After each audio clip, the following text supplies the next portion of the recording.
Millet Marvels, changing the way world eats by Tenali Double Horse.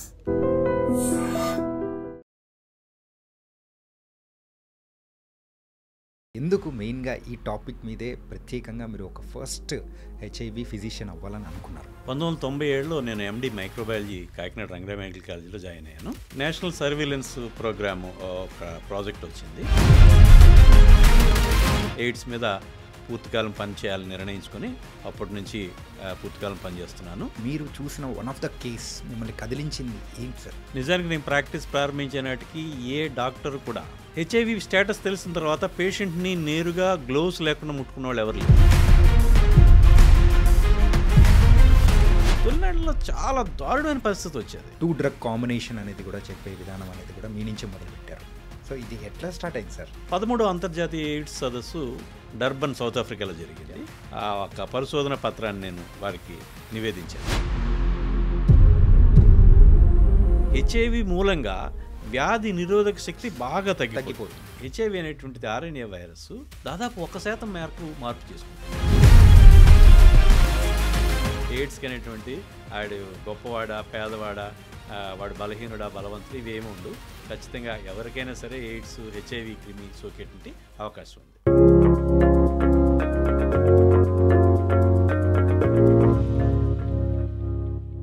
Hi guys, welcome to I dream secrets of healthy lifestyle with చాణక్యలో. ఈరోజు మనం మాట్లాడుకోబోయే topic ఏంటంటే, ఈ topic వినడానికి కూడా చాలామంది and discuss చేయడానికి కూడా అయ్యో ఏంటిది అని చెప్పేసి ఒక భూతంలా చూసింది. అదేంటో కాదు, హెచ్ఐవి అండ్ ఎయిడ్స్.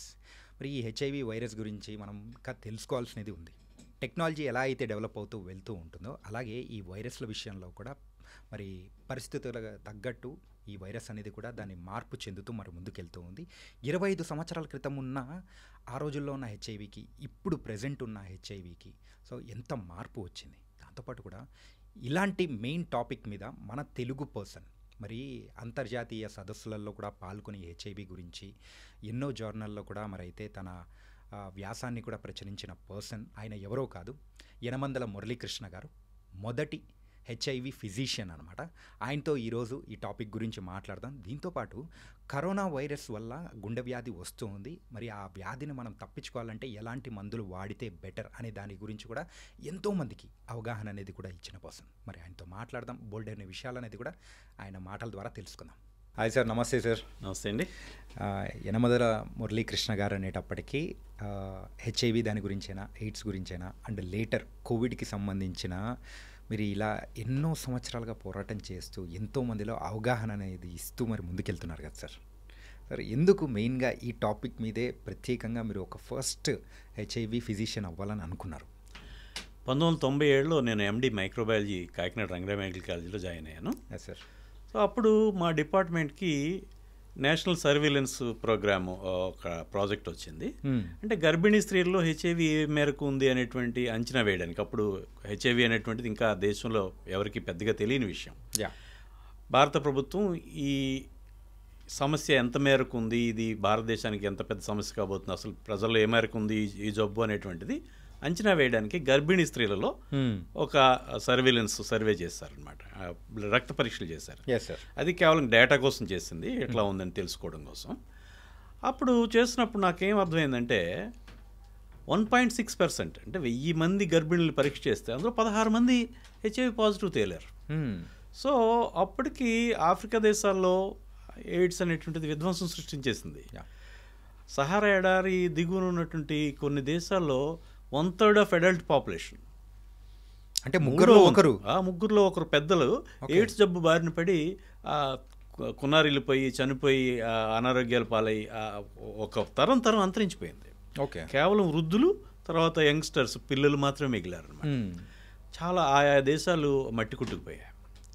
సో మన దేశంలో కూడా అటువంటి పరిస్థితులు నెలకొని ఉన్నాయి. ఏదైతే ఈ వైద్య ఆరోగ్య సదుపాయాలు సర్వత్రా అందుబాటులో లేకపోవడం, స్త్రీల పట్ల వివక్ష, సెక్స్ని చర్చించడం అనేటువంటిది ఒక ట్యాబూ కావడం, అట్లాగే అవిద్య, ఇట్లాంటి పేదరికం, అనేక రకాలైనటువంటి సాంప్రదాయంగా లేకపోతే అనుచానంగా వస్తున్నటువంటి అనేక విషయాలు, అనేక సంప్రదాయాలు ఇవి కూడా మన దేశంలో ఆఫ్రికా దేశాలతో పోల్చదగినవిగా ఉన్నాయని చెప్పేసి నాకు అర్థమయ్యి ఇక్కడ కూడా ఇది పెద్ద సమస్యగా పరిణమించిపోతుంది, భారతదేశానికి ఎయిడ్స్ అనేటువంటి ఒక పెద్ద సమస్యగా పరిణమించబోతోంది అనేటువంటి విషయం అర్థమయ్యి ఎయిడ్స్ మీద పూర్తికాలం పనిచేయాలని నిర్ణయించుకొని అప్పటి నుంచి పూర్తికాలం పనిచేస్తున్నాను.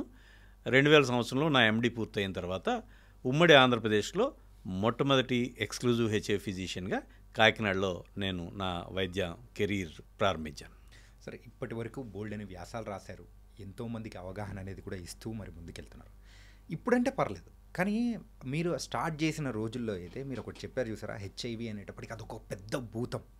ఏంటంటే అరే అది వచ్చిందంటే దూరంగా ఉండాలి, అట్లాంటి వాళ్ళని వెలివేయడం కానీ, కొంతమంది అయితే చంపేసేయడం కానీ, ఇలా మనకు ఎన్నో తెలియనిది కూడా బయటికి వచ్చిన సందర్భాలు అనేది కూడా ఉన్నాయి కదా సార్. సో అట్లాంటి టైంలో మీరు చూసిన వన్ ఆఫ్ ద కేస్ మిమ్మల్ని కదిలించింది ఏంటి సార్?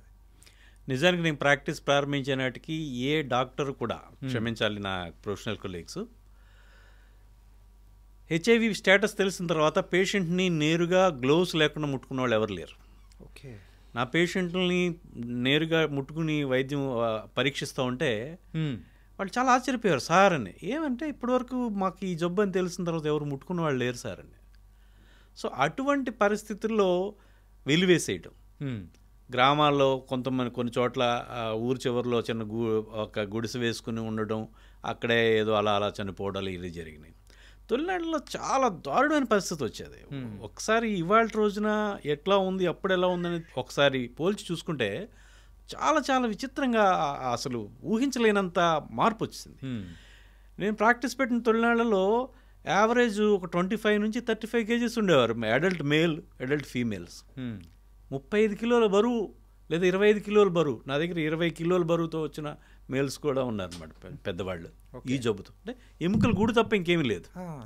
సో అటువంటి పరిస్థితుల్లో ఇవాళకి వచ్చేటప్పటికి పూర్తి ఆరోగ్యంగా చక్కగా మిగతా వాళ్ళలాగే వాళ్ళకి జబ్బు ఉందన్న విషయమే ఎవరికి అర్థం కాని విషయంలో పరిస్థితుల్లో ఇవాళ రోజులు మారాయి. సో అటువంటి పరిస్థితుల్లో వాళ్ళకి భరోసా నింపడానికి నాకు చేతనైనటువంటి, నాకు అవకాశం ఉన్నటువంటి ప్రతి వేదికని ఉపయోగించుకున్నాను, మీడియాను ఉపయోగించుకున్నాను, పత్రికల్లో విపరీతంగా వ్యాసాలు రాశాను. మా జిల్లాకు సంబంధించి ఆ కలెక్టర్ గారు అప్పట్లో డిడి వయోజన విద్యకు సంబంధించి వాళ్ళ ప్రత్యేకమైన పాంప్లెట్లు, ప్రత్యేకమైన లేఖలు ప్రచురించారు. అట్లాగే రాష్ట్ర వ్యాప్తంగా అన్ని జిల్లాలు కూడా పంపించి చేశాను. అట్లానే 2000 సంవత్సరంలో నా ఎండి అయిన తర్వాత ఎయిడ్స్ అనేటువంటి పుస్తకాన్ని తెలుగులో ప్రచురించాను.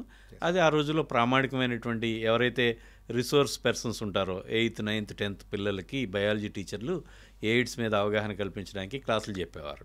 వాళ్ళందరూ కూడా ఈ నా పుస్తకాన్ని ఒక ప్రామాణిక గ్రంథంగా ఉపయోగించుకున్నారు. ఒక 7-8 ఏళ్లలో ఒక 10,000 కాపీల మేరకు వాటిని ప్రింట్ చేయగలిగాం.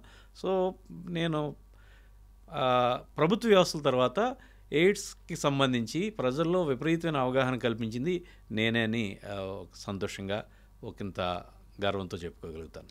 అలాగే ఇంటర్నేషనల్ లెవెల్లో కూడా, సో మొదటి తెలుగు పర్సన్గా మీరు అక్కడ ఇంటర్నేషనల్ వేదికల్లో కూడా వెళ్ళి మరి దాని గురించి చెప్పడం కానీ, అండ్ 2 డ్రగ్ కాంబినేషన్ అనేది కూడా చెప్పే విధానం అనేది కూడా మీ నుంచే మొదలుపెట్టారు. సో ఇది ఎట్లా స్టార్ట్ అయింది సార్? దీనికంటే ముందు నేను 2000 సంవత్సరంలో 13వ అంతర్జాతీయ ఎయిడ్స్ సదస్సు డర్బన్, సౌత్ ఆఫ్రికాలో జరిగింది.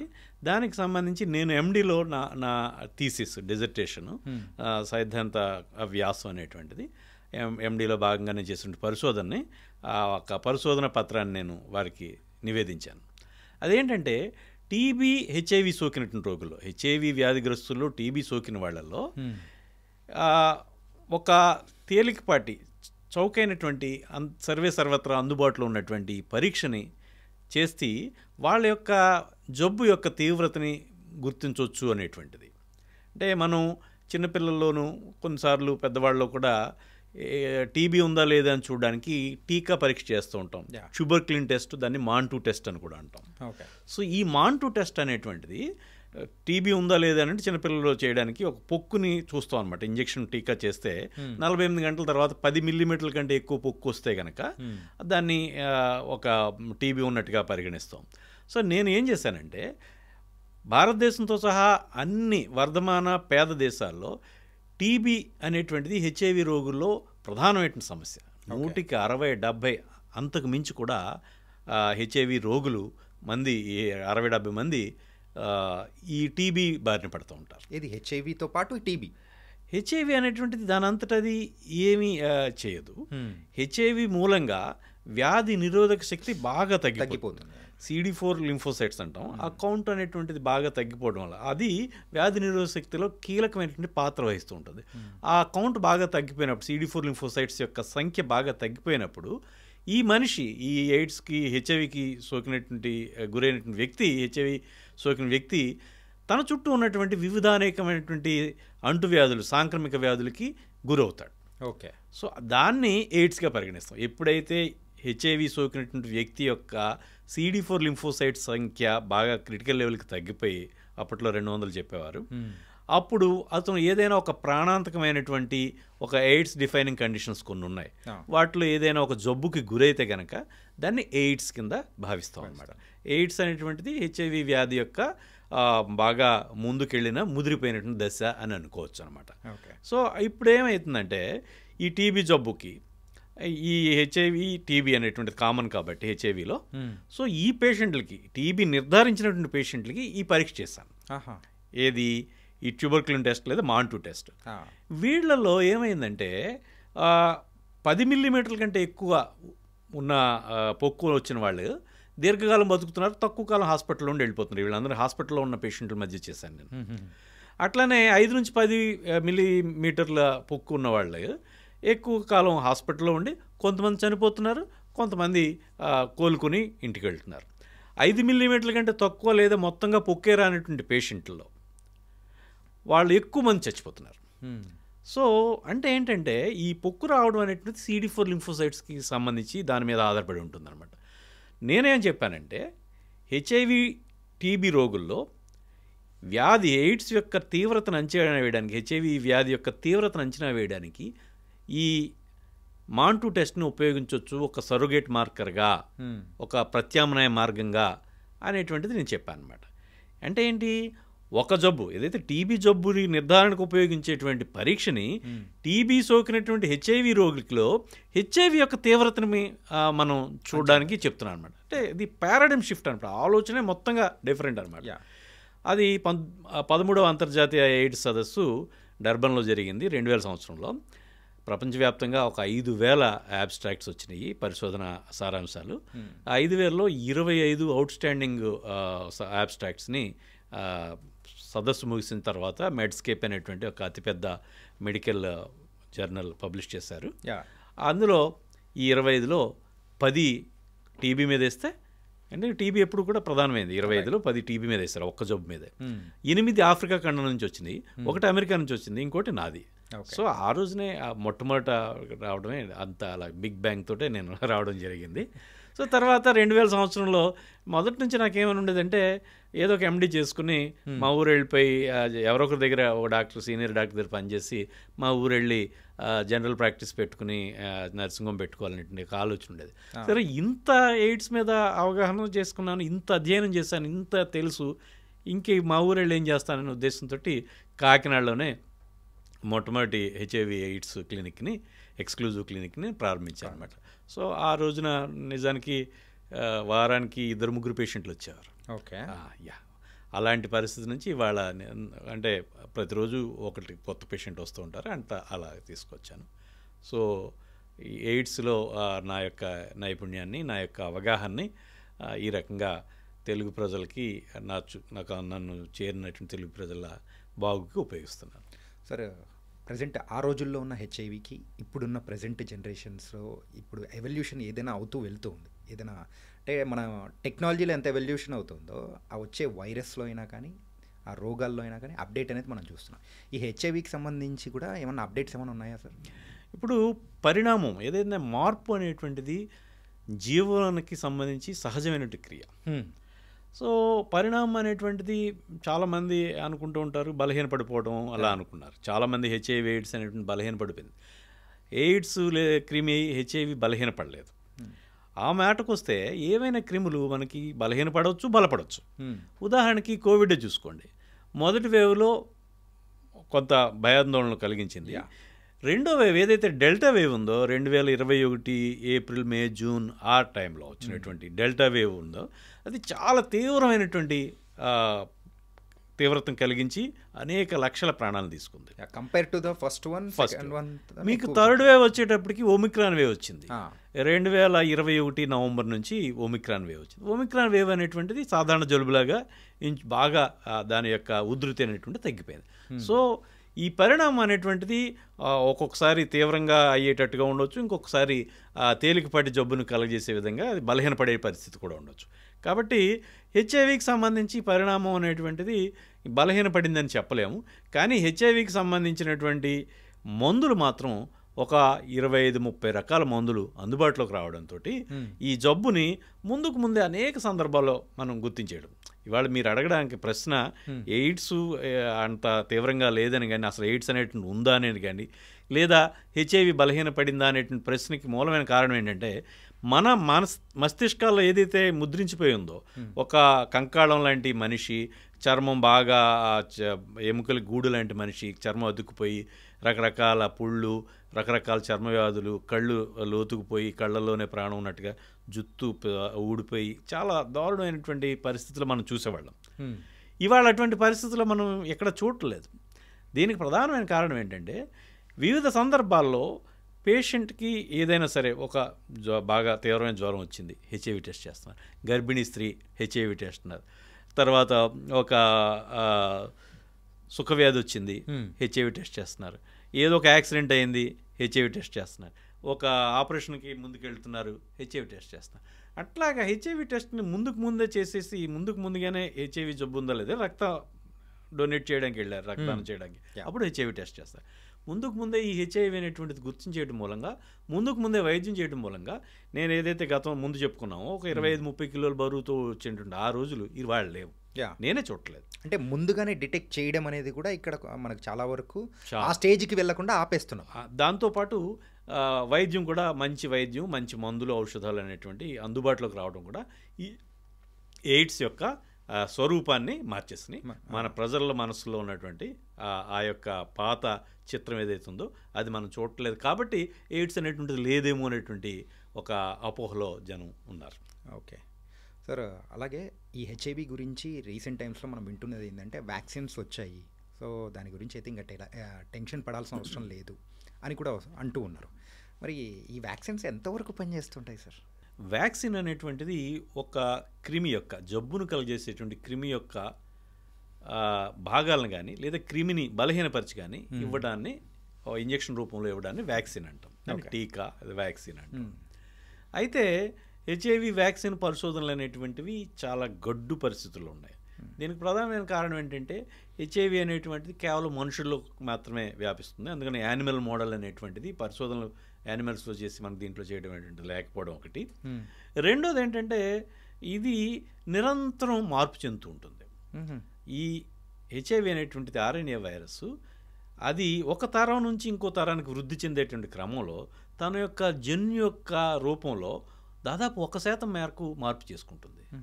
మనిషి యొక్క పరిణామ క్రమంలో దాదాపు 2 మిలియన్ల సంవత్సరాల్లో 20 లక్షల సంవత్సరాల్లో వచ్చేటువంటి మార్పు కాస్త వైరస్సు ఒక 2 సంవత్సరాల్లోనే, హెచ్ఐవి 2 సంవత్సరాల్లోనే అంత పెద్ద మార్పును సంతరించుకోగలుగుతుంది. సో అందువల్ల ఒక ప్రామాణికమైన వైరస్ని తీసుకుని దానికి వ్యతిరేకంగా చేస్తే, వ్యాక్సిన్ డెవలప్ చేస్తే వెంటనే దాన్ని అవాయిడ్ చేసి దాన్ని తట్టుకునే విధంగా, దాన్ని మభ్యపెట్టి మాయ చేసే విధంగా మళ్ళీ రూపాంతరం చెందగలదు. ఈ రకమైనటువంటి అనేక రకాలైనటువంటి ఇబ్బందుల మూలంగా ఎయిడ్స్ వ్యాక్సిన్ అనేటువంటిది ఇంకా ఎల్యూజివ్గానే ఉంది, ఇంకా వాటి కాల్ ఒక ఎండమావిగానే ఉంది. ఇప్పట్లో అందుబాటులో అంత ఆశాజనకంగా లేదని చెప్పొచ్చు. అయితే ఇటీవల కాలంలో అత్యధికంగా చర్చ జరుగుతున్నటువంటి అంశం లెనకాపవిర్ అనేటువంటి ఒక ఇంజెక్షన్ గురించి మనకి ఎక్కువగా చర్చ జరుగుతుంది. ఓకే, ఈ లెనకాపవిర్ అనేటువంటిది ultra long acting anti retroviral ఔషధం అనమాట.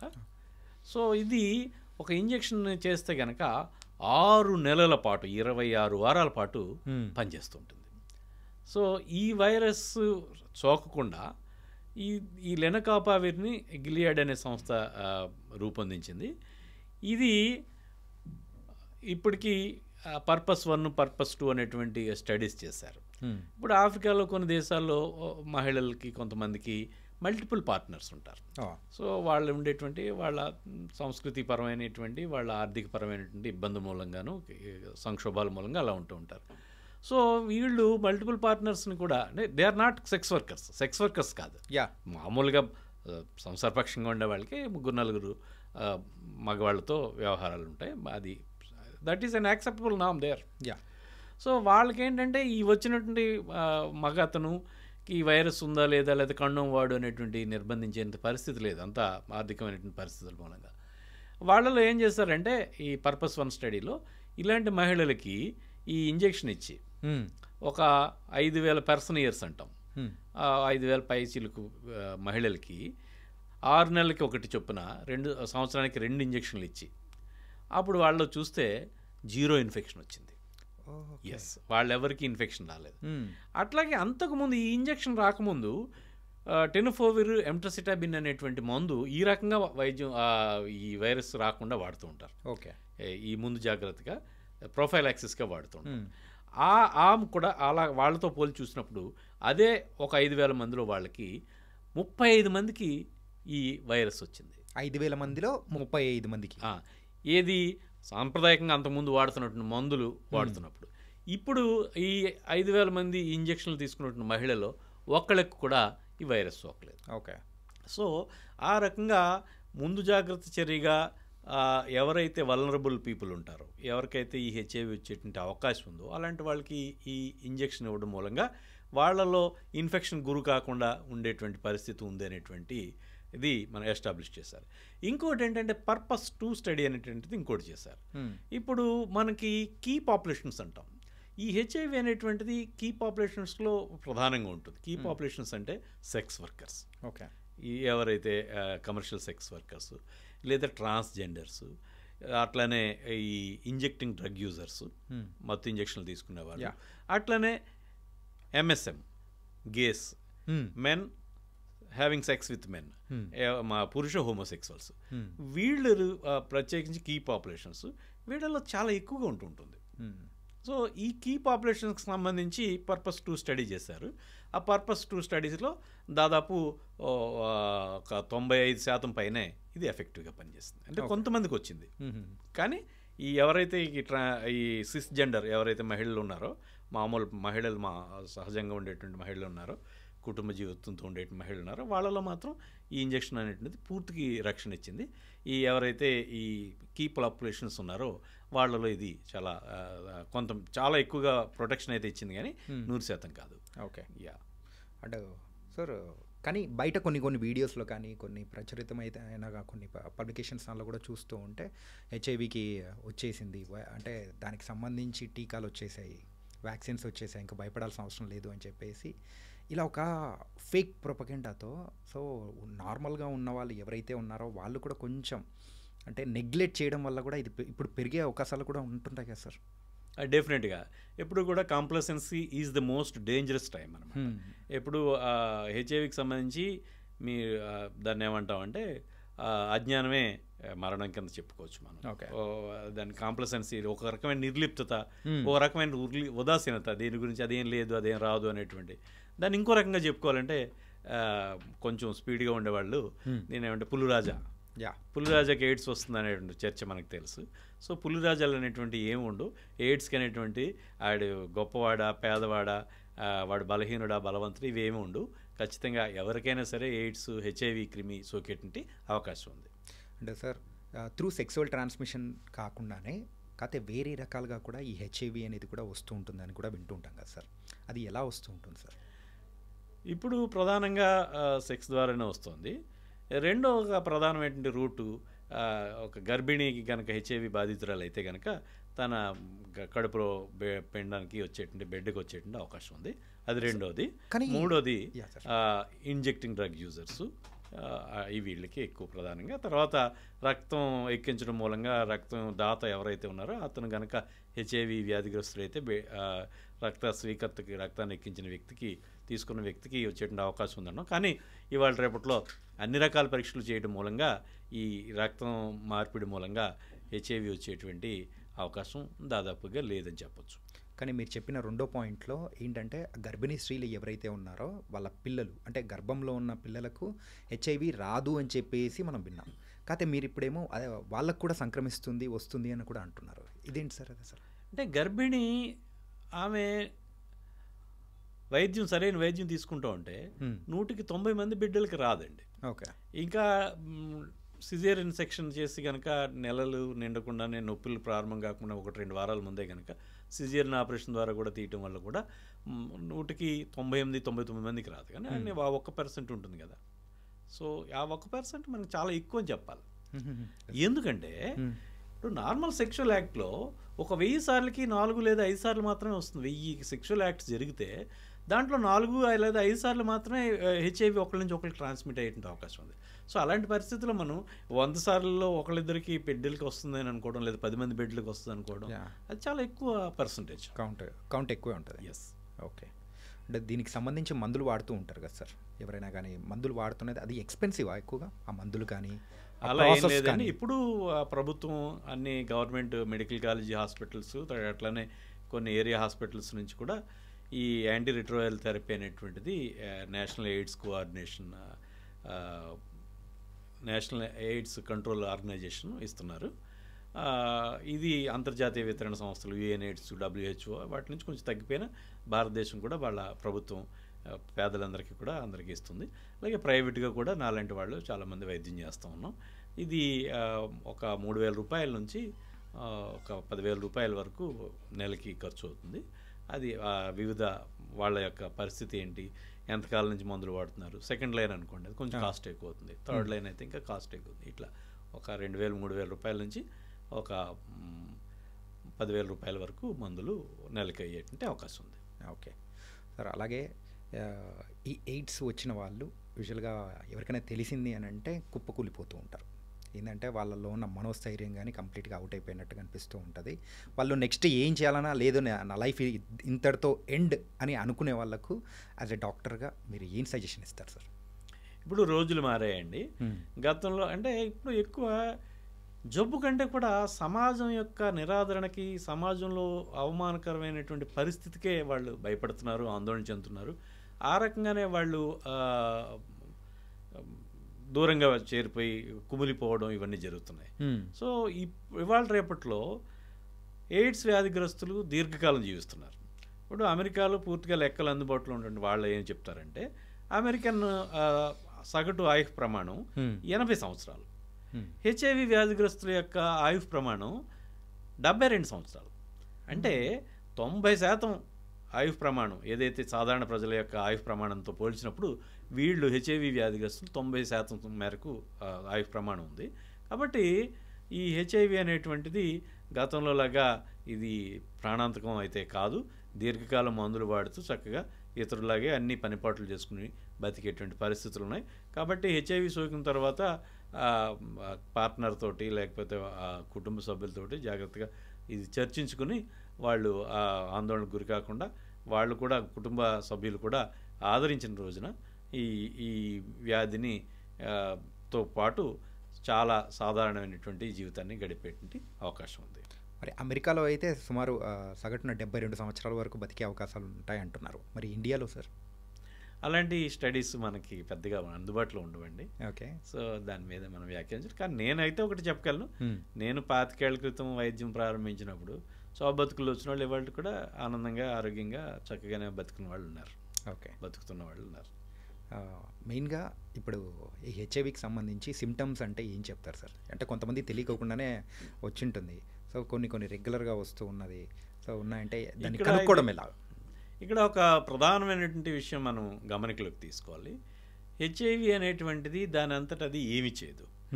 హెచ్ఐవి క్రిమి సోకిన తర్వాత చాలా సంవత్సరాలకి నెమ్మదిగా ఈ వ్యాధి నిరోధక శక్తిని దెబ్బతీస్తుంది. ఓకే. ఏవైతే CD4 లింఫోసైట్స్ అంటామో ఆ లింఫోసైట్స్ని అవి వ్యాధి నిరోధక శక్తిలో కీలకమైనటువంటి వ్యవస్థలో కీలకమైనటువంటి పాత్ర పోషిస్తాయి.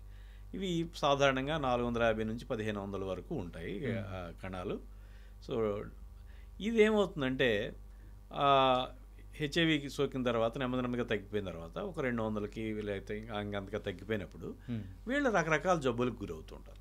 ఈ రకరకాల జబ్బులు ఏమున్నాయంటే వాళ్ళేమి కొత్తగా వేరే జబ్బులకి ఉండవు. మన సమాజంలో ఏమున్నాయి అవే జబ్బులకి వాళ్ళు గురవుతుంటారు. మన సమాజంలో ప్రధానంగా ఏముంటుంది, ఏదో మనం ఏంటి కొంచెం తిండి పడలేదు లేకపోతే ఎక్కడో ఏదో తిన్నాం అనుకుంటే విరేచనలు పట్టుకుంటాయి. వాళ్ళకి విరేచనలు తరచుగా అవుతుంటాయి. అట్లనే కొంచెం ఎక్స్పోజ్ అవుతుంటే కొంచెం వాతావరణం అందలేదు కొంచెం అలసటకు గురయ్యామంటే మనకి జలుబు చేస్తూ ఉంటుంది. ఆ జలుబులు అవి చాలా ఇంకా కొంచెం ముందుకెళ్తే న్యూమోనియస్ అవి చాలా ఎక్కువ అవుతూ ఉంటాయి. తరచూ జ్వరం రావటం, అలాగే విరేచనాలు రావటం, టీబీ జబ్బు రావటం. ఇంకా ఈ లెక్క ప్రకారం పద్ధతి ప్రకారం చెప్పుకోవాలంటే మనిషి శరీరంలో నిరంతరం వాతావరణంతో కాంటాక్ట్లో ఉండేటువంటిది మన చర్మం. అవును సార్. ఈ చర్మ వ్యాధులు అనేటువంటి చాలా కామన్గా వస్తాయి. రకరకాల దురదలు, ఫంగల్ ఇన్ఫెక్షన్స్, కొండొకచో ఏదైతే హెర్పిస్ జోస్టర్ అంటాం మనం, సర్పి అలాంటిది అంటాం, చల్ది అని కొన్ని చోట్ల అంటూ ఉంటారు అలాంటివి. అట్లానే ఆ తర్వాత మన శరీరం అలా రకరకాల చర్మ వ్యాధులు వస్తాయి, గజ్జి ఇలాంటివి వస్తూ ఉంటాయి. ఇంకా తర్వాత యాబ్సిసెస్ ఇలాంటివి వస్తూ ఉంటాయి. తర్వాత ఇంకోటి ఎక్కువగా వాతావరణంతో మన నిత్యం శ్వాసిస్తున్న మూలంగా ఈ శ్వాసించేటువంటి దీంట్లో గాల్లో ఉండేటువంటి బ్యాక్టీరియా, వైరస్, ఫంగై అండ్ ఈ పారాసైట్స్ ఊపిరితిత్తుల్లోకి వెళ్తాం. రకరకాలైనటువంటి వైరల్ న్యూమోనియాస్ లేకపోతే బ్యాక్టీరియల్ న్యూమోనియాస్ వచ్చేటువంటి అవకాశం ఉంది.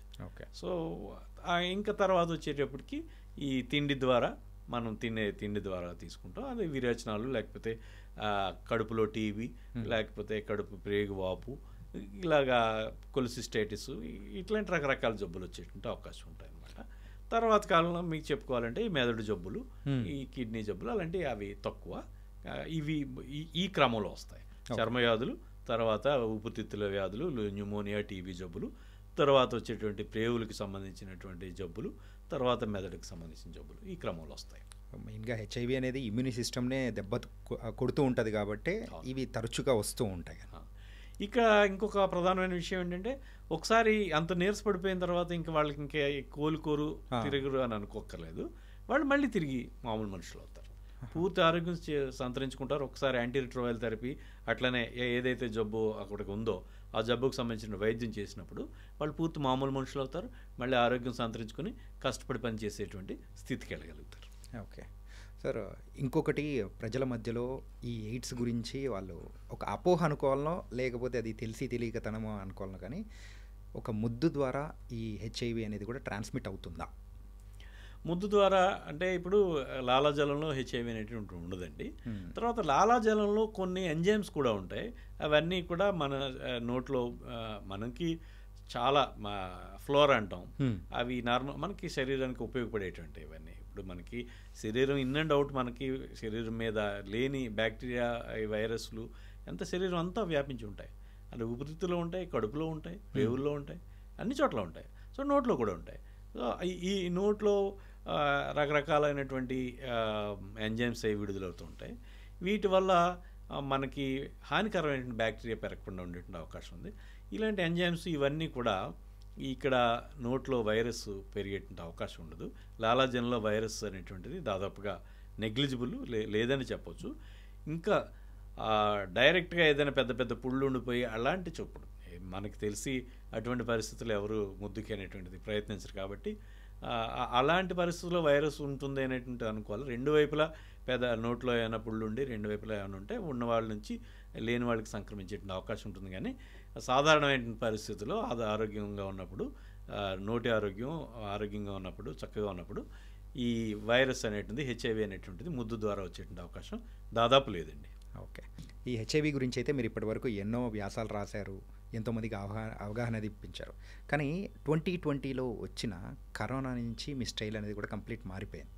సో ఏంటంటే దాంతోపాటు ఈ కరోనా గురించి కూడా మీరు ఇచ్చిన మందు కానీ, సో ఆ ఫస్ట్ ఎయిడ్ కిట్ ఏదైతే ఉంటుందో సో అది కూడా అంత ఎఫెక్టివ్గా పనిచేయడం కానీ, సో ఇది ఎక్కడి నుంచి స్టార్ట్ అయింది సార్? అసలు 2020లో మొదటి వేవ్ మార్చి, ఏప్రిల్, మే ఆ టైంలో వచ్చినప్పుడు 1/3 ఆఫ్ పేషెంట్స్ 30-35% మంది చనిపోయిన వాళ్ళలో గుండెలోను తర్వాత ఊపిరితిత్తుల్లోనూ రక్తం గడ్డ కట్టడం మూలంగా థ్రాంబో ఎంబాలిజం అంటాం, లేదా థ్రాంబస్ ఫార్మేషన్ మూలంగా చచ్చిపోయారు. ఓకే, అది అప్పుడే ఏదైతే ఈ కెడావర్ టెస్టుల మూలంగా ఈ శవ పరీక్షల మూలంగా తెలిసిపోయింది. ఈ వైద్య ప్రపంచానికి మొట్టమొదట తెలిసింది. మనకి ఇంకొక ముఖ్యమైన విషయం చూసుకోవాలంటే హాస్పిటల్లో అడ్మిట్ అయిన పేషెంట్లందరికీ కూడా రక్తం గడ్డకట్టకుండా మందులు ఇచ్చారు, హెపారిన్ లాంటివి, ఇలాంటి మందులన్నీ ఇచ్చారు. సో డిశ్చార్జ్ అయిన పేషెంట్లకి వాళ్ళకి వేరే కొన్ని మందులు ఇచ్చారు.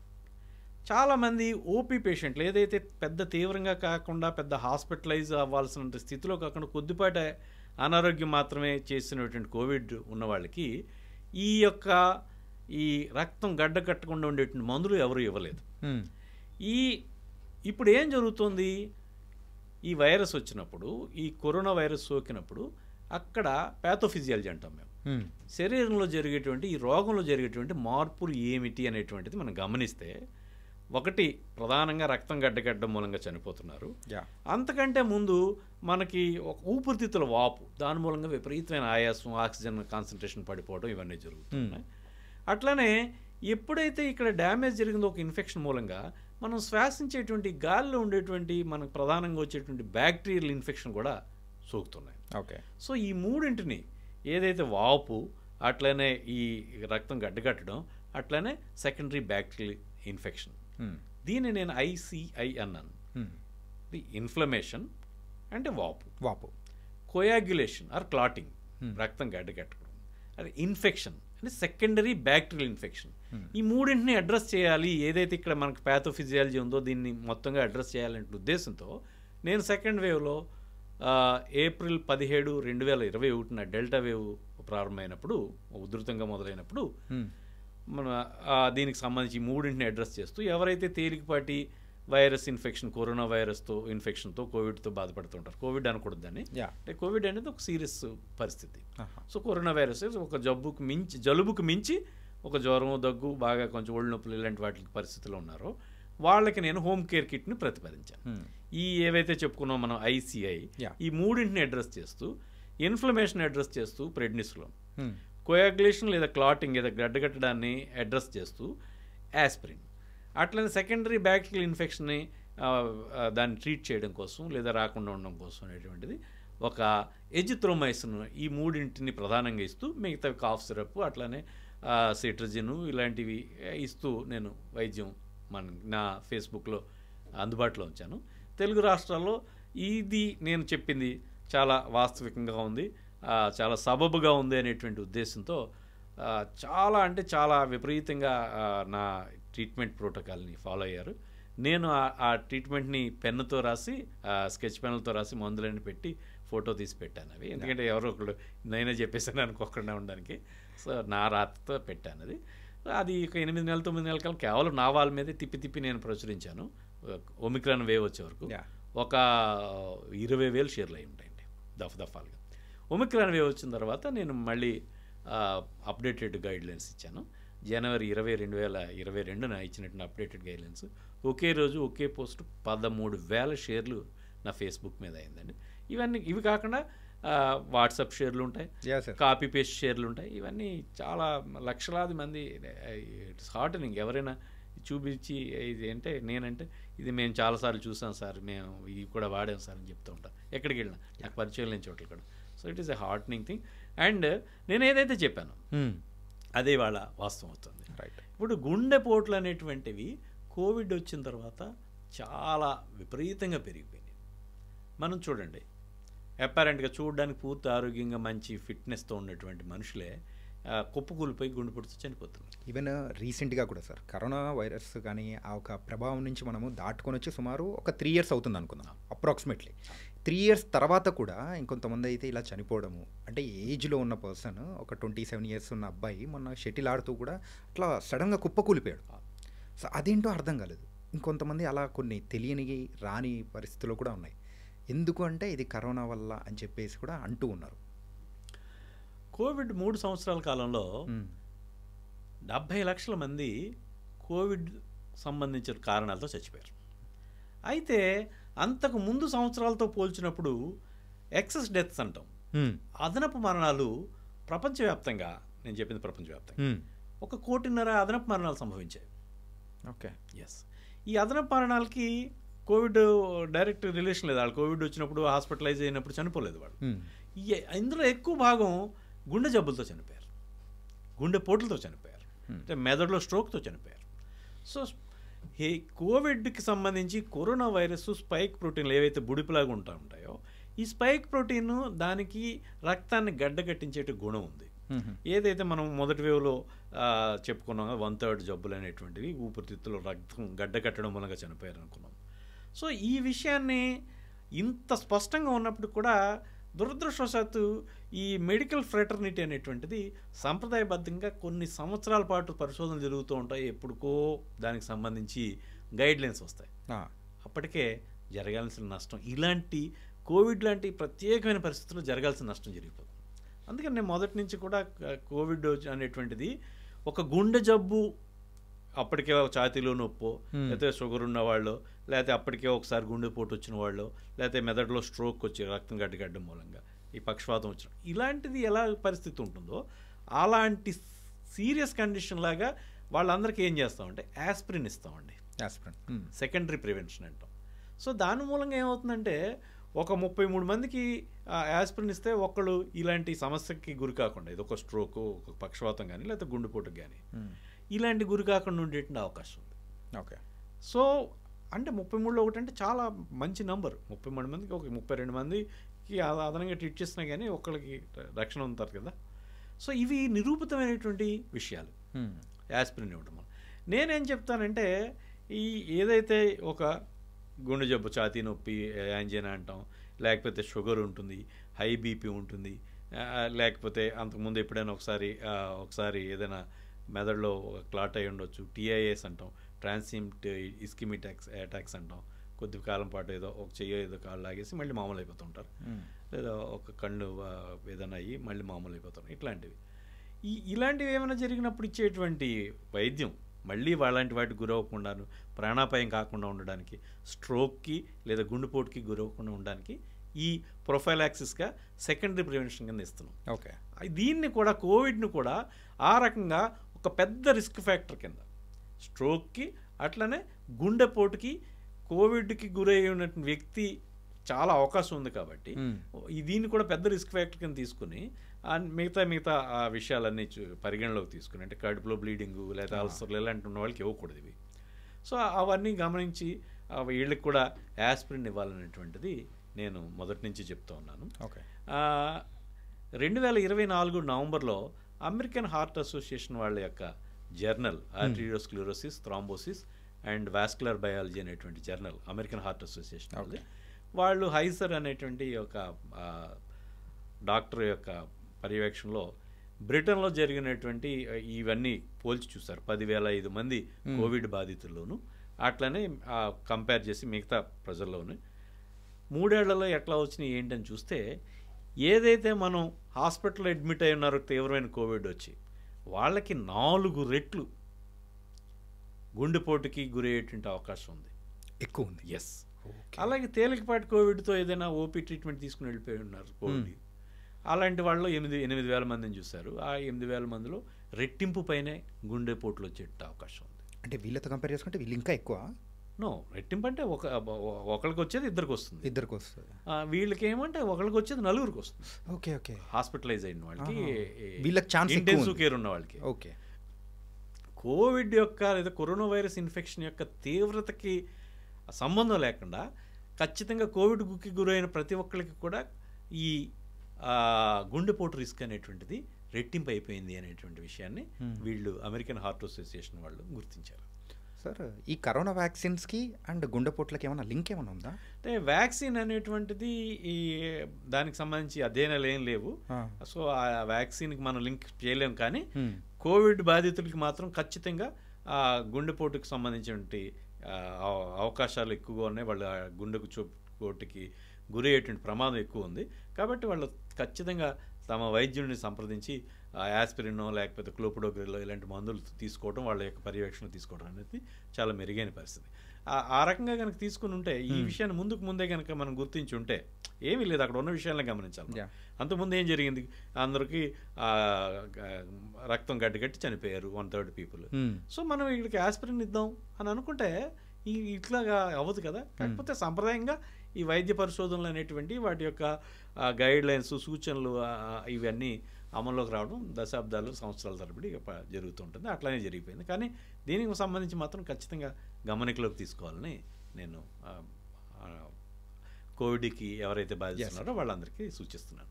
అలాగే కోవిడ్ టైంలో కూడా ఎక్కువ అందరికీ ప్రచలితమైన పేరు, అది కూడా మందుల్లో ఏది అంటే అది పారాసెటమాల్, డోలో అని కూడా మనం పిలుచుకుంటూ ఉంటాము. సో అది ఒక ట్యాబ్లెట్ లాగా కాకుండా పిప్పర్మెంట్లు మింగినట్టు కూడా ఇప్పటికీ జలుబు వచ్చినా, దగ్గు వచ్చినా, ఏమొచ్చినా కానీ పారాసెటమాల్ తీసుకోవడం బాగా అలవాటు చేసేసుకున్నారు. ఏంటంటే అప్పటి నుంచి అలా ఒక ట్రెడిషన్లా ఫాలో అయిపోతున్నారు. ఈ టూ మచ్ ఆఫ్ పారాసెటమాల్ మరి బాడీకి మంచిదా? అసలు పారాసెటమాల్ కాదు, ఈ జ్వర నివారణ లేదా జ్వరం తగ్గించడానికి వాడేటువంటి NSAIDs అంటాం. వీటి యొక్క పని విధానం ఏంటంటే రక్తనాళాలని వ్యాకోచింపజేసి చెమటలు పట్టేస్తాయి. ఆ రకంగా టెంపరేచర్ తగ్గిపోతుంది. Okay, simple. మీరు పారాసెటమాల్ జ్వరం ఉన్న వాళ్ళకి ఒక మాత్ర వేస్తే ఏమవుతుంది, చెమటలు పడిపోతుంది. దాంతోపాటు మీరు గమనించాల్సింది, మన జ్వరం తగ్గింది అనుకోండి, విపరీతమైన నిస్సత్తు వచ్చేస్తుంది. చాలాసార్లు లేచి బాత్రూమ్కి వెళ్తున్నో లేకపోతే లేచి వెళ్తూ కళ్ళు తిరుగుతున్నాయని చెప్తారు, పడిపోతూ ఉంటారు కూడా.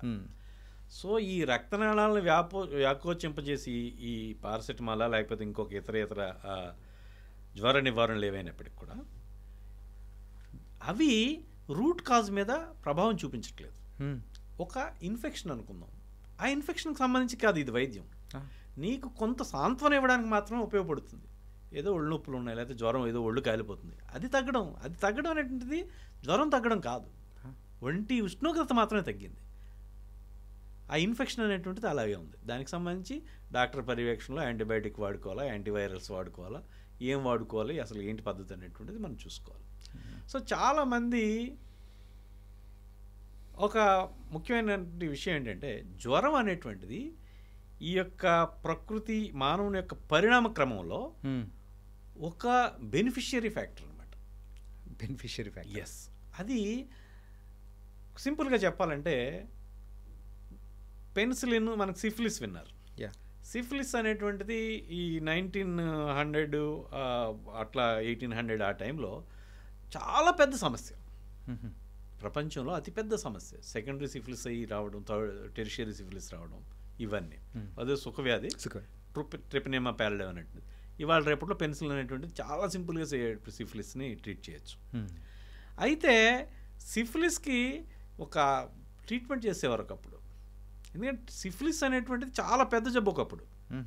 అంటే మనకి మందులు అందుబాటులో రావడం చాలా సింపుల్ అయిపోయింది. దానికి ట్రీట్మెంట్ ఏంటంటే వాళ్ళకి మలేరియాని కలగజేసి, మలేరియాలో ఏమవుతుంది, 104, 105 ఫీవర్ వచ్చేస్తుంది, విపరీతం టెంపరేచర్, చలి, కుదుపు వచ్చేస్తుంది. అప్పుడు 2 రోజులు 3 రోజులు ఆ మలేరియాతో అలా బాధపడిన తర్వాత అప్పట్లో ఏ మందులు లేవు. ఈ యాస్పిరిన్, సాలిసిలిక్ యాసిడ్స్ అవి ఉండేవి, ఎస్టైల్ సాలిసిలిక్ యాసిడ్స్ అవి ఉండేవి. అవి ఇచ్చి జ్వరం తగ్గించేవారు. అట్లాగే ఆ మలేరియాకి క్వినైన్ వాడి ఆ మలేరియాని కూడా ట్రీట్ చేసేవారు. సో ఈ టెంపరేచర్ పెంచడం వల్ల ఈ సిఫిలిస్ జబ్బు తగ్గిపోయేది. సో ఆ రకంగా ఈ టెంపరేచర్ పెంచడం అనేటువంటిది చాలా మనకి జబ్బును కలుగజేసేటువంటి బ్యాక్టీరియాలకి, వైరస్కి హోస్టైల్ ఎన్విరాన్మెంట్, అది ప్రతికూలకమైనటువంటి వాతావరణం మనకి జబ్బులు కలిగజేసేటువంటి సూక్ష్మక్రిములు అనేక వాటికి. సో అలాంటి వాతావరణాన్ని మనం కిల్ చేసేసి ఊరికి ఒక చాక్లెట్ లాగా కొద్దిపాటి సహనం కూడా లేకుండా కొద్దిపాటి నెలతుండగానే ఒక టాబ్లెట్ వేసేసుకోవడం, ఒక పారాసెటమాల్, ఐబుప్రోఫెన్, ఎసెక్లిఫెనాక్, డైక్లోఫెనాక్ వేసేసుకోవడం. దాని మూలంగా వీళ్ళు ఏమవుతుందంటే వ్యాధి నిరోధక శక్తి కూడా ఆప్టిమమ్ లెవెల్లో పనిచేయదు. కొన్ని కెమికల్స్ విడుదలవుతుంటే ఆ కెమికల్స్ అవి ఫైటింగ్కి ఉపయోగపడతాయి, అవి కూడా తగ్గిపోతాయి. మన శరీరం వ్యాధితో పోరాడడానికి రిలీజ్ అయ్యే కొన్ని కెమికల్స్ కూడా తగ్గిపోతాయి, ఏదైతే నువ్వు టెంపరేచర్ తగ్గించడం వల్ల. ఓకే. సో టెంపరేచర్ తగ్గించడం వల్ల ఈ సంబంధితమైనటువంటి వైరస్ లేదా బ్యాక్టీరియా లేదా ఇంకోటటువంటి ఈ జబ్బును కలుగజేసిన క్రిమిని ఎలిమినేట్ చేయడానికి టైం ఎక్కువ పడుతుంది, విపరీతమైన నిస్సత్తు వస్తుంది. అట్లాగే మనం యాంటీబయాటిక్ ఇచ్చుకుని పారాసెటమాల్ ఇచ్చాం, యాంటీబయాటిక్ మాత్రం ఇచ్చి పారాసెటమాల్ ఇవ్వలేదు. అలా లెక్కేస్తే యాంటీబయాటిక్ మాత్రం ఇచ్చిన వాళ్ళు ఒక 2 రోజులు ముందుగానే కోలుకున్నారు. Without paracetamol. Yes. So paracetamol వినియోగం అనేటువంటిది మిమ్మల్ని బాగా నిస్సత్తుకు గురి చేస్తుంది, వ్యాధి నిరోధక శక్తిని కొంచెం డౌన్ చేస్తుంది, అట్లనే మీ బీపీ బాగా తగ్గించేసి పడిపోవడానికి ఇంకో దానికి కారణం అవుతుంది. సో వ్యాధిని తగ్గించడం కూడా కొంచెం లేట్ చేస్తుంది. కాబట్టి ఇంకా కొన్ని స్టడీస్ ఉన్నాయి. ఇప్పుడైతే బోల్డెన్ యాంటీబయాటిక్స్ ఉన్నాయి. ఇప్పుడు 1940s ఆ టైంలో ఆ స్టడీలో చేసింది ఏంటంటే ఒక కేస్ స్టడీ చెప్తారు. ఒక పేషెంటు హాస్పిటల్ అడ్మిట్ అయి ఉన్నారు. ఆ పేషెంట్కి తగ్గట్లేదు అప్పటికి అందుబాటులో ఉంటుంది ఇన్ఫెక్షన్ ఏ యాంటీబయాటిక్ ఇచ్చినప్పటికీ. జ్వరం రావటం, ఏదో అప్పటికి జ్వర నివారణ పారాసెటమాల్ మరోటో ఇంకోటో ఏదో అది ఒక మాత్ర వేయటం, తగ్గటం, అలా రోజు ఇంజక్షన్లు సెలైన్లు పెట్టుకుంటూ పోతున్నారు. ఒకరోజు ఆ డాక్టర్ పారాసెటమాల్ ఆఫ్ చేసామని చెప్పేసింది. పారాసెటమాల్ కాదు, ఏదైతే జ్వరం ఆపేశారు. ఆపేసిన తర్వాత జ్వరం తగ్గిపోయింది. 2 రోజుల తర్వాత ఇంకా శరీరం ఫైట్ చేయడానికి మనం ముందు చెప్పుకున్నటువంటి ఈ కెమికల్స్ అవి కూడా పనిచేసి శరీరానికి తనను తాను హీల్ చేసుకునేటువంటి శక్తి ఉంటుంది. దానికి వచ్చినటువంటి బ్యాక్టీరియా, వైరస్ ఇలాంటి వాటికి మనం స్పెసిఫిక్ ట్రీట్మెంట్ ఇస్తే సరిపోతుంది. నిజంగా తట్టుకోలేనంత ఎక్కువ జ్వరం ఉన్నప్పుడు ఒక తడిగుడ్డుతో వాళ్ళు టెపిడ్ వాటర్ స్పాంజింగ్ అంటాం, తుడుచుకోవడం, ఏసీలో ఉండడం, ఇలాంటివి చేసుకోవచ్చు. మరీ నొప్పులు భరించడం లేకపోతే మరీ జ్వరం భరించడం అన్నప్పుడు తప్పదు వేసుకోవచ్చు. ఓకే. సో ఈ వెయ్యి చూసుకోవాలి మీరు. సో సెల్ఫ్ మెడికేషన్లో ఈ పారాసెటమాల్ ఇంకొక విషయం, చాలా సందర్భాల్లో పారాసెటమాల్ ఇంట్లో పెట్టేసుకుని వాడేటి మూలంగా ఒక తీవ్రమైన ఇన్ఫెక్షన్ కూడా కాంప్లికేట్ అయిపోయిన తర్వాత కానీ మనం హాస్పిటల్కి వెళ్ళాం. Yes sir. అదొక మలేరియా కావచ్చు, అదొక టైఫాయిడ్ కావచ్చు, ఇలాంటి తీవ్రమైన తర్వాత కానీ మనం హాస్పిటల్కి వెళ్ళాం. మెయిన్గా ఈ సీజన్లో ఇలాంటి జాగ్రత్తలు అనేది కూడా తీసుకోవాలి కదా సార్. కాకపోతే ప్రతి ఒక్క ఇంట్లో కామన్ అయిపోయింది ఏంటంటే ఈ పారాసెటమాల్ ఒక షీట్ తీసుకొని వచ్చి పెట్టేసుకుంటారు, వచ్చినప్పుడల్లా వేసేసుకుంటూ ఉంటారు. అదొకటి మాత్రం అలవాటు చేసుకుంటారు. ఖచ్చితంగా ఏదైనా తీవ్రమైన జ్వరంగా అనిపిస్తే డాక్టర్ని సంప్రదించి అది ఏంటో ఎవాల్యుయేట్ చేసుకోవాల్సిన అవసరం ఉంది. దురదృష్టవశాత్తు ఇవాళ రేపట్లో కొంచెం వైద్యం అనేటువంటిది ఖరీదు అవడం కూడా ప్రజల్ని ఈ రకంగా వాళ్ళు రిసార్ట్ చేస్తున్నారు. ఓకే సార్, ఈ ట్యాబ్లెట్స్ గురించి మనం మాట్లాడుకున్నాం కాబట్టి ఒకటి చాలా రోజుల నుంచి ఎవరినైనా అడుగుదాం అనిపించింది, మిమ్మల్ని అడిగితే కరెక్ట్ అనిపిస్తుంది సార్. ఈ కాఫ్ సిరప్స్ ఉంటాయి కదా సార్, ఈ కాఫ్ సిరప్స్ అనేది కూడా ఎక్కువగా యూజ్ చేయడం అనేది కూడా మనం చూస్తుంటాం. చిన్నది వచ్చినా పెద్దది వచ్చినా అది యూజ్ చేస్తూ ఉంటారు. సో అది యూజ్ చేయడం వల్ల ఏమన్నా ప్రాబ్లం ఏమన్నా ఉంటుందా? ఇప్పుడు మన డెవలపింగ్ కంట్రీస్లోను లేదా పేద దేశాల్లో మన చుట్టూ వాతావరణంలో అనేక రకాలైనటువంటి బ్యాక్టీరియా, వైరస్, ఫంగై, పారాసైట్స్ ఉన్నాయి. మనం వీఆర్ లివింగ్ ఇన్ క్లౌడ్స్. మన ఈ యొక్క సూక్ష్మ క్రిముల మేఘాల్లో మనం బతుకుతున్నాం. సో ఇటువంటి వాటిలో కొన్ని జబ్బులను కూడా కలుగజేసేటువంటి క్రిములు ఉంటాయి. ఇప్పుడు కాఫ్ సిరప్స్లో ఎక్కువ మంది కాఫ్ సప్రెసెంట్స్ వాడుతూ ఉంటారు. డెక్స్ట్రోమెథార్ఫోనో లేకపోతే ఇంకా అలాంటి కొన్ని ఉంటాయి, కోడీన్కి సంబంధించి కొన్ని మందులు ఉంటాయి. ఈ కాఫ్ సప్రెసెంట్స్ మన థర్డ్ వరల్డ్ కంట్రీస్లో మన వాతావరణంలో ఉండేటువంటి దగ్గును మనం ఆపేసాం అనుకోండి, లోపల బ్యాక్టీరియా పెరిగి అది న్యూమోనియాకి దారితీస్తుంది. సో కాఫ్ సప్రెసెంట్స్ ఎప్పుడు వాడకూడదు, ఎక్స్పెక్టెంట్స్ వాడుకోవాలి. ఒకవేళ ఎప్పుడైనా కావాలంటే శరీరంలో కఫం లేకుండా బయటకి గెంటేయాలి. అలా అంటే దగ్గు తగ్గిపోవడం కాదు, మనం దగ్గి మనకి ఏమైనా కఫం లోపల ఉంటే బయటకు గెంటేసే స్థితిలో ఉన్న మందులను వాడుకోవాలి. Number 1. Okay. Number 2, cough suppressants వాడడం వల్ల ఒకటి న్యూమోనియాకి దారి తీసేచ్చు, అది సీరియస్ అవ్వచ్చు. ఇందాక ఏదైతే పారాసెటమాల్ లాగే ఇప్పుడు కాఫ్ సప్రెసెంట్స్ వాడుకోవడం వల్ల. అట్లానే చాలా సందర్భాల్లో నెలల తరబడి లేకపోతే వారాల తరబడి చాలామంది కాఫ్ సప్రెసెంట్స్ వాడేస్తూ ఉంటారు. అనేక సందర్భాల్లో టీబీని ఈ రకంగా కాఫ్ సప్రెసెంట్స్ వాడుకుంటూ పోయినప్పుడు బాగా ముదిరిపోయిన తర్వాత గుర్తించినటువంటి పరిస్థితులు కూడా ఉంటాయి. సో కాఫ్ సప్రెసెంట్స్ అనేటువంటివి విధానం కాదు, అవసరమైతే కాఫ్ ఎక్స్పెక్టెంట్స్ వాడుకోవాలి. అది కూడా కొంతమేరకే 1-2 రోజులు వాడుకోవచ్చు, అంతకీ కూడా తగ్గలేనట్టు లేదా 3 రోజులు వాడుకోవచ్చు. తగ్గలేదనిపిస్తే ఖచ్చితంగా వైద్యుని యొక్క సలహా తీసుకోవడం అనేటువంటిది ఎంతైనా మంచిది. Okay sir. ఈ మధ్య చూస్తూ ఉంటే కొన్ని లీటర్స్ వాటర్ పెట్టుకొని కొంతమంది తాగుతూ ఉంటారు. ఇన్ని గంటలకి ఇన్ని నీళ్ళు తాగాలి, ఇలా తాగాలి అని చెప్పేసి తాగుతూ ఉంటారు కదా. సో మన బాడీకి ఎంత వాటర్ అనేది కరెక్ట్ అంటారు? ఇంకా చెప్పుకోవాలంటే కొంతమంది రోజుకి 4 లీటర్లు, 5 లీటర్లు, 6 లీటర్లు ఇట్లా కూడా చెప్తా ఉన్నారు. ఎస్. మనిషికి మామూలుగా మన ఎన్విరాన్మెంట్లో రోజుకి 1 కిలోగ్రామ్ బాడీ వెయిట్కి ఒక 35 మిల్లీలీటర్లు సరిపోతుంది. అనగా ఒక 60 కిలోల బరువు ఉన్న వాళ్ళకి ఒక 2 లీటర్లు కొంచెం అటు ఇట్లో వాటర్ సరిపోతుంది. అయితే చాలామంది మనం చూస్తూ ఉంటే పొద్దుటే 2 లీటర్లు తాగేయండి, ఒక గంట ఇంకో 2 లీటర్లు తాగేయండి, రాత్రి అయ్యేటప్పుడు 8 లీటర్లు తాగేయండి అంటారు. ఇదంతా ట్రాష్ అండి. ఒకటి బేసిక్గా శరీరానికి తనకి అన్నీ మీరు ఎక్కువ వాటర్ తాగేస్తే బయటికి పంపించడానికి దాని మెకానిజం దానికి ఉంటుంది. తక్కువ వాటర్ తాగితే అది కన్జర్వ్ చేసుకుని పొదుపుగా వాడుకోవడానికి దాని మెకానిజం దానికి ఉంటుంది. సో శరీరంలో రకరకాల చెక్స్ అండ్ బ్యాలెన్సెస్ ఉంటాయండి. అనేక వాట్ వి కాల్ హోమియోస్టాసిస్ అంటాం, ఒక నిలకడైనటువంటి పరిస్థితి కొనసాగుతూ ఉంటుంది. ఓకే. సో ఇప్పుడు ఏంటంటే ఒక స్థాయి దాటి ఎక్కువ నీళ్ళు తాగేసాం అనుకోండి. ఇప్పుడు ఇక్కడ మీకు ఎక్కువ నీళ్ళు తాగుతున్నప్పుడు ఏం జరుగుతుందంటే కొంతమంది పొద్దుటే లేచి 1 లీటరు, తర్వాత ఒక అరగంట ఇంకో లీటర్ తాగేస్తూ ఉంటారు. ఇప్పుడు మన శరీరంలో బయటికి విసర్జించాల్సినవి యూరిన్ అయినప్పటికీ లేకపోతే ఫీసిస్ విరేచన అయినప్పటికీ కూడా స్ట్రెచ్ అయిన తర్వాత అవి మనకి సిగ్నల్స్ ఇస్తాయి. మనం బాత్రూమ్కి వెళ్తాం, టాయిలెట్కి వెళ్తే అవి బయటికి పంపించేస్తాం. అంత సింపుల్గా జరుగుతూ ఉంటుంది. ఇప్పుడు వాటర్ ఎక్కువ తాగేస్తూ ఉన్నాం లీటర్ల కొద్దీ, ఇంకా స్ట్రెచ్ అయిపోతూ ఉంది. ఒక మనిషిని పరిగెట్టిస్తూ ఉన్నాం. ఎంతసేపు పరిగెడతాడు? ఎక్కడో చోట పడిపోతాడు. ఇలాంటిది నాకు తెలిసిన కొంతమందిలో ఇలాగ వాటర్ అలా పిచ్చి పిచ్చిగా తాగేయటం వల్ల దీని యొక్క ఏదైతే బ్లాడర్, యూరినరీ బ్లాడర్ ఉందో, మూత్ర సంచి, దాని యొక్క టోన్ కోల్పోయింది, దాని యొక్క శక్తి కోల్పోయి సంకోచించడం మానేస్తుంది. ఓకే. ఎటోనిక్ బ్లాడర్ అంటాం మేము. అప్పుడు ఏం చేయాలి? పడిపోయినా ఏం చేస్తాం? మనం హాస్పిటల్లో చేర్పిస్తాం, లేదా పక్కకు పడుకోబెడితే కొంచెం రెస్ట్ ఇస్తే కొంచెంసేపటికి వాడు మామూలు అవుతాడు. నాకు తెలిసి కొంతమంది పేషెంట్లకి, కొంతమంది వ్యక్తులకి ఇలాంటి నీళ్ళు ఎక్కువ తాగేయటం మూలంగా వాళ్ళ బ్లాడర్ అనేటువంటిది దాని యొక్క సంకోచించేటువంటి శక్తి కోల్పోయి ఎటోనిక్ బ్లాడర్ కింద అయిపోయి వాళ్ళ గొట్టం వేసుకొని ఒక సంచి పెట్టుకుని కొన్ని నెలల పాటు దాన్ని అలా వదిలేసుకున్న తర్వాత అది కొంచెం నార్మల్ అయింది. కొన్ని నెలలు, కొంతమంది సంవత్సరాలు కూడా అలా వదిలేసుకోవాల్సి వచ్చింది.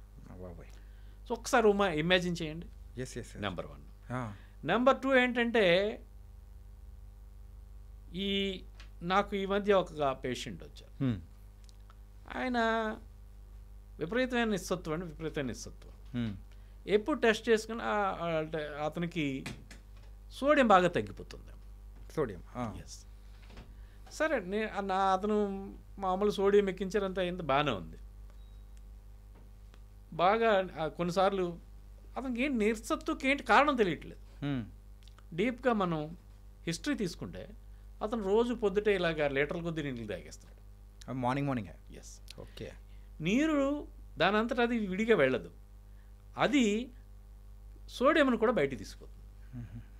ఇది హైపోనేట్రీమియా అనేటువంటిది ఆ రకంగా వచ్చి నిస్సత్తు వచ్చేస్తుంది. ఓకే. ఇంకా అతనికి అన్ని ఆరోగ్యాలు బాగానే ఉన్నాయి కాబట్టి సరిపోయింది. ఇంకేదైనా కిడ్నీ జబ్బులో లేకపోతే ఇంకోటో ఉంటే అది ఇంకా కిడ్నీ ఫెయిల్యూర్కి వాటికి దారితీస్తుంది. సో ఇలాంటి పరిస్థితుల్లో బాడీని సహజంగా ఉండేవండి. ఏదైతే మనం చెప్పుకున్నామో 1 కిలోగ్రాము బరువుకి ఒక 35 మిల్లీలీటర్ల రోజుకి యావరేజ్న సరిపోతుంది. లేదు, ఇంకొకటి మనం ఇక్కడ చెప్పుకోవాల్సింది ఏంటంటే నాన్ వెజ్ తిన్నారనుకో, లేదా తక్కువ నీళ్ళు తాగారనుకుందాం. ఆ తక్కువ నీళ్ళు తాగినప్పుడు యూరిక్ యాసిడ్ అవి కూడా కొన్ని ప్రెసిపిటేట్ అవి స్టోన్స్ ఫార్మ్ అయ్యేటువంటి అవకాశం. సో దానికి సంబంధించి ఫుడ్ అనేటువంటిది బ్యాలెన్స్డ్గా తీసుకోవాలి. దాంతోపాటు సలాడ్స్ తీసుకుంటాం, వెజిటబుల్ సలాడ్స్. అప్పుడు కొంచెం యూరిన్ ఆల్కలైన్ అవుతుంది. సో యూరిన్ యాసిడిక్గా ఉండటం మూలంగా ఏదైతే నాన్ వెజ్ అది ఎక్కుతున్నప్పుడు ఆ యాసిడిక్గా ఉన్నప్పుడు యూరిన్ పోసుకున్నప్పుడు మంట అది వస్తుంది, మగవాళ్ళైనా ఆడవాళ్ళైనా. సో ఏదైతే సంతులమైన ఆహారంలో నాన్ వెజ్ తీసుకున్నప్పుడు ఖచ్చితంగా మీరు సలాడ్స్ తీసుకోండి. ఆ కుకుంబరా, లేకపోతే ఉల్లిపాయలా, లేకపోతే కొంచెం నిమ్మకాయ పిండుకుంటారా, లేకపోతే ఏదో ఒకటి. సో ఇలా ఏదో ఒకటి తీసుకోండి తప్ప దానికోసం విపరీతంగా మంచినీళ్ళు తాగడం అనేటువంటిది విధానం కాదు. సో ప్రకృతి ఈ యొక్క పరిణామ క్రమంలో అన్ని చెక్స్ అండ్ బ్యాలెన్సెస్ మన శరీరంలో ఉన్నాయి. సూడో సైన్స్ని నమ్మి 8 లీటర్లు 4 లీటర్లు వాటర్ తీసుకుని మీరు జీవితాన్ని దుఃఖబాజకం చేసుకోకండి. సో ఎవరైతే క్వాలిఫైడ్ అవగాహనతో సెన్సిబుల్గా చెప్తున్నారో ఆ మాటలు మాత్రం వినండి అని నేను చెప్పదలుచుకున్నాను. Super super sir. సార్ అలాగే ఈ ప్రతి ఇయర్ హెచ్ఐవి దాని గురించైనా కానీ కొన్ని అప్డేట్స్ అనేది కూడా తీసుకుంటూ వస్తుంటుంది కదా సార్. ఒక సెన్సెక్స్ లాగా గవర్నమెంట్ ఇంతమంది ఉన్నారు, అప్రాక్సిమేట్ ఇంతమంది పేషెంట్స్ ఇట్లా ఉన్నారని చెప్పేసి అంటూ ఉంటుంది కదా. మరి 2025 దాని విషయానికి వచ్చేటప్పటికి హెచ్ఐవి అనేది పెరిగిందా తగ్గిందా ఏంటి సార్? ఈ 2025 జూలై 10న యుఎన్ఎయిడ్స్ ఏదైతే ప్రపంచ ఆరోగ్య సంస్థ ఇంకా యునైటెడ్ నేషన్స్ వీళ్ళందరూ కలిసి ఎయిడ్స్కి వ్యతిరేకంగా పోరాటం చేసేటువంటి సంస్థ ఉందో అది అప్డేట్ని ప్రచురించిందండి, విడుదల చేశారు. దీని ప్రకారం ఇప్పటి వరకు 9,14,00,000 మంది ఈ ఎప్పటి పాండమిక్ ప్రారంభమైనప్పటి నుంచి ఈ 44 ఏళ్లలో హెచ్ఐవికి గురయ్యారు. 4,41,00,000 మంది ఇప్పటికి చనిపోయారు ఈ 40 ఏళ్ళ పైబడి.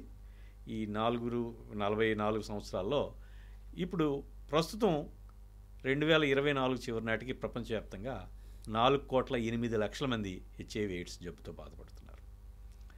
ఇక్కడ ప్రధానమైనటువంటి విషయం ఇంకోటి చెప్పుకోవాల్సింది ఏంటంటే ఈ ఆందోళన కలిగించే విషయాలు middle east, okay, east Africa, Bhutan, Afghanistan ఇలాంటి మతపరమైన సాంప్రదాయమైనటువంటి వాటి కన్జర్వేటివ్ సొసైటీస్లో కూడా హెచ్ఐవి అనేటువంటిది ఎక్కువగా వ్యాప్తి చెందుతుంది. సో హెచ్ఐవి అనేటువంటిది ఒక మతపరమైన విశ్వాసాలు పాటించేటువంటి కొన్ని సమాజాల్లో ఉండదు, తక్కువగా ఉంటుంది అనుకునే పరిస్థితి కాస్త మారిపోయింది. ఇంకా ఇండియా పరిస్థితికి వచ్చేటప్పటికి భారతదేశంలో 2024 చివరి నాటికి 25,60,000 మంది హెచ్ఐవి ఎయిడ్స్ వ్యాధిగ్రస్తుల్ని గుర్తించారు. ఓకే. ఈ 2024 సంవత్సరంలో 64,000 మంది కొత్తగా హెచ్ఐవి జబ్బుకి గురయ్యారు. 32,000 మంది ఈ ఎయిడ్స్ జబ్బుతో చనిపోయారు. ఓకే. ఇంకా ఇందులో ఆందోళన కలిగించేటువంటి విషయం ఏంటంటే ఏవైతే కీ పాపులేషన్స్ అంటామో ఆ కీ పాపులేషన్స్లో ట్రాన్స్జెండర్స్లోను అట్లనే ఈ MSM male homosexuals are gay ఎవరైతే మగవాళ్ళతో శృంగారం చేసుకుంటారో వాళ్ళలోనూ హెచ్ఐవి అనేటువంటి విపరీతమైన వేగంతో వ్యాప్తి చెందుతుంది. ఓకే. ఇప్పుడు మన దేశంలో ఈ హెచ్ఐవి అనేటువంటిది 0.22% ఉంది. అంటే 1000 మందికి ఒక 2 కంటే ఎక్కువ మందికి హెచ్ఐవి ఉంది. ఈ కీ పాపులేషన్స్ ఎవరైతే ట్రాన్స్జెండర్స్ ఎంఎస్ఎంలో ఉన్నారో వీళ్ళలో చాలా వేగంగా వ్యాప్తి చెందుతుంది. ఎంత వేగంగా వ్యాప్తి చెందుతుందంటే 2017 సెన్సస్లో 2.6% ఎంఎస్ఎంలో పాజిటివ్ ఉన్నారు. అంటే 1000కి 26 మంది. జనరల్ పాపులేషన్లో 1000కి 2. 2021 సెన్సస్కి వచ్చేటప్పటికి 3.2% వరకు, అంటే 1000కి 32 మంది. ఓకే. 2021 తర్వాత ప్రత్యేకించి సెన్సస్ తీయలేదు. ఇప్పుడు పెరుగుతున్నవి కూడా ఎక్కువగా హెట్రోసెక్సువల్స్లో ఆడ మధ్య కాకుండా ఎక్కువ వీళ్ళ మధ్యలో చాలా స్పీడ్గా పెరుగుతుంది. అయితే వీళ్ళ జనాభా చాలా తక్కువ కాబట్టి ఈ హోమోసెక్సువల్స్ కానీ ట్రాన్స్జెండర్స్ అది ఎంత ఎక్కువగా ఉన్నా కానీ రిఫ్లెక్ట్ అయ్యి తక్కువే, కానీ అది మాత్రం చాలా ప్రమాదకరంగా ముందుకెళ్తుంది. ఇక్కడ ఒక సింపుల్గా మనం అమెరికా ఉదాహరణ తీసుకుందాం. అమెరికాలో 2.2% వాళ్ళ పాపులేషన్లో 2.2% ఎంఎస్ఎం. ఈ ఎంఎస్ఎం అమెరికన్ హెచ్ఐవి రోగుల్లో 2/3 ఉంటారు. ప్రతి 3 హెచ్ఐవి ఎయిడ్స్ రోగుల్లో 2 ఎంఎస్ఎం. ఓకే. అట్లనే ఈ ఇంజెక్టింగ్ డ్రగ్ యూజర్స్, మత్తు ఇంజెక్షన్లు తీసుకున్న వాళ్ళు 1.6% ఉంటారు. వాళ్ళు ఒక 6%, 7% వరకు ఉంటారు. ఇంకా హెట్రోసెక్సువల్స్ స్త్రీ నుంచి పురుషుడు నుంచి స్త్రీకి వచ్చింది మాత్రం ఒక 20-25% మంది ఉంటారు. ఓకే. అయితే పేద దేశాల్లో కూడా హెచ్ఐవి ఎయిడ్స్ వ్యాప్తిని బాగా కంట్రోల్ చేయగలిగారు. అమెరికాలో గడిచిన 5-6 ఏళ్లుగా ఓ 12-13 లక్షలుగా అలాగే స్థిరపడిపోయింది. దీనికి కారణం ఏంటంటే ప్రధానమైన కారణం ఈ ఎవరైతే ఎంఎస్ఎం గేస్ హోమోసెక్సువల్స్ ఉన్నారో వీళ్ళు హై ఎడ్యుకేటెడ్. ఓకే. వాళ్ళు ఉద్యోగస్తులు, మిడిల్ క్లాస్, బాగా చదువుకున్నవాళ్ళు. వాళ్ళకి ఏవైతే వాళ్ళని మనం ఎంటర్టైన్ చేయలేం, వాళ్ళకి ఈ కార్యక్రమాలు వాళ్ళకి రీచ్ అవ్వవు. ఎందుకంటే సమాజం ఇప్పుడు ట్రాన్స్జెండర్స్ సమాజం నిరాదరిస్తుందని, సమాజం అవమానకరంగా చూస్తుందని ఈ రకమైన వివక్షకి వాళ్ళు గురవటం వల్ల వాళ్ళు వైద్యం తీసుకోవడానికి కూడా దాదాపు 1/3 పేషెంట్స్ ముందుకు రారు సిక్ అయినా కానీ. సో అందువల్ల వాళ్ళలో ఇంకా ముందుకు జబ్బు ముదిరిపోయి వాళ్ళు ఎవరితోనైనా కలిస్తే తొందరగా వ్యాపించేటువంటి అవకాశం ఉంటుంది. సో ఇప్పుడు రానున్న రోజుల్లో ఈ కీ పాపులేషన్ ఏదైతే మన ఇండియాలో కూడా ఈ 64,000 మంది గత ఏడాది మన దేశంలో వచ్చారు, అందులో ఎక్కువ మంది కీ పాపులేషన్స్ నుంచే ఉన్నారు. ఓకే. సో జనరల్ పాపులేషన్తో పోలిస్తే వాళ్ళు 15 నుంచి 17 రెట్లు ఎక్కువగా వాళ్ళలో ఎక్కువ హెచ్ఐవి అనేది వ్యాప్తుంది. కాబట్టి ఇది చదువుకున్న వాళ్ళకి అందరికీ కూడా ఒక ఫ్యాన్సీగాను, ఒక ఎక్స్పెరిమెంట్ ఏదో చేద్దాం, అది ఎక్స్ట్రెసీగాను ఉంటుంది. సో వాళ్ళందరికీ నేను చేతులెత్తి నమస్కరించి చెప్తున్నాను, హెచ్ఐవి అనేటువంటిది తేలికైన విషయం కాదు. ఖచ్చితంగా లైఫ్ లాంగ్ ట్రీట్మెంట్ తీసుకోవాలి, ఆరోగ్యం సంతరించుకోవచ్చు మీకున్న పరిస్థితులను బట్టి. తగిన జాగ్రత్తలు తీసుకోండి, మిమ్మల్ని మీరు రక్షించుకోండి. ఒకవేళ మీరు హెచ్ఐవి వ్యాధిగ్రస్తులు అయితే మీ కొలీగ్నో మీ కంపానియన్నో ఎవరినో ఈ జబ్బుకి గురవ్వకుండా రక్షించండి అని చెప్తాను. వీళ్ళకి మనం ఈ ఆశా వర్కర్లో, ఏఎన్ఎంలో లేకపోతే గవర్నమెంట్ ఈ ప్రోగ్రాముల ద్వారా వాళ్ళకి రీచ్ అయ్యే పరిస్థితి లేదు. కాబట్టి వాళ్ళలో ఎందుకంటే వాళ్ళు ఎక్కువ హైలీ ఎడ్యుకేటెడ్ అని మనం ముందే చెప్పుకున్నాం. సాధారణ ప్రజలతో పోలిస్తే ఎవరైతే గే మెన్ అన్నారు, అమెరికాలో ఇవన్నీ రుజువైన విషయాలు, వాళ్ళందరూ కూడా highly educated, better employed and well of.